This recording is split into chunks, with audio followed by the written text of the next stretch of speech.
Hello everyone, welcome to my channel Monica's vlogs. ఈరోజు నేను క్రిస్పీగా దోశ ఇంట్లోనే ఏ విధంగా చేసుకోవాలో చూపించబోతున్నానండి. అన్ని పప్పులతోని హెల్తీగా ఉండేలాగా నేను చూపిస్తాను బ్రేక్ఫాస్ట్.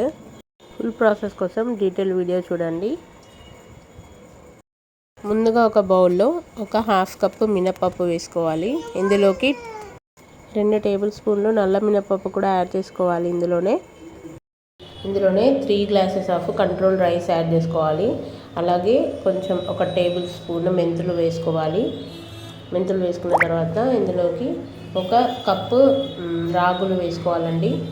వీటన్నిటిని కూడా శుభ్రంగా వాష్ చేసుకొని ఒక 4 అవర్స్ పాటు నానబెట్టుకోవాలి. మంచిగా కడిగి నానిపోయిన తర్వాత 4 అవర్స్ తర్వాత మిక్సీ గ్రైండ్ చేసుకొని పెట్టుకోవాలి. గ్రైండ్ చేసుకున్న దాన్ని ఒక బౌల్లోకి తీసుకొని నైట్ అంతా కూడా ఫర్మెంట్ చేసుకోవాలండి. ఫర్మెంట్ చేసుకున్న తర్వాత ఈ విధంగా ఉంటుంది పిండి చూడండి ఎంత బాగా ఫర్మెంట్ అయిందో. ఇలా ఫర్మెంట్ అయిన దాన్ని ఇంకొక బౌల్లోకి ట్రాన్స్ఫర్ చేసుకోవాలండి.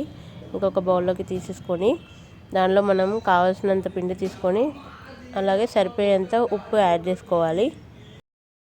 పిండిని మనం ఇడ్లీలు చేసుకోవచ్చు, అలాగే పునుగులు కూడా వేసుకోవచ్చు. ఇలా తీసుకున్న తర్వాత మనము స్టవ్ పైన ప్యాన్ పెట్టేసుకొని కొంచెం పిండి వేసేసుకొని మనం దోశలాగా స్ప్రెడ్ చేసుకోవాలి. లో ఫ్లేమ్లోనే కాల్చుకోవాలండి. ఈ దోశలు చాలా బాగుంటాయి. ఇలా పెనం మీద మంచిగా స్ప్రెడ్ చేసుకున్న తర్వాత మనం కొంచెం ఆయిల్ వేసుకోవాలి దీనిపైన మంచిగా కాలడానికి. క్రిస్పీగా వస్తాయి. చాలా తిన్నుగా వేసాను కదా, దోశలు కూడా చాలా బాగుంటాయండి ఇలా క్రిస్పీగా చేసుకుంటే. మనకు హోటల్ రెస్టారెంట్ స్టైల్లో ఎలాగైతే మనకి క్రిస్పీ దోశ ఇస్తారో అలా ఉంటుంది టేస్ట్ అండ్ టెక్స్చర్ కూడా. చూడండి ఎంత బాగా కాలిందో దోశ. ఫుల్లీ బ్రౌనీగా కాలింది కదా.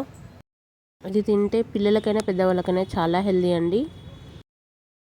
సో ఇలా ఒకటి కాల్చుకున్న తర్వాత ఇంకొకటి వేసుకొని మనం ప్లేట్లోకి పల్లి చట్నీతో అయినా టమాటా చట్నీతో అయినా దేంతో తిన్నా చాలా బాగుంటాయి టేస్ట్. సో చూసారు కదండి. ఈ దోశ కనుక మీకు నచ్చినట్టయితే తప్పకుండా లైక్ చేసి షేర్ చేసి మన ఛానల్ని సబ్స్క్రైబ్ చేసుకోండి. Thank you for watching. Click the bell icon for more videos.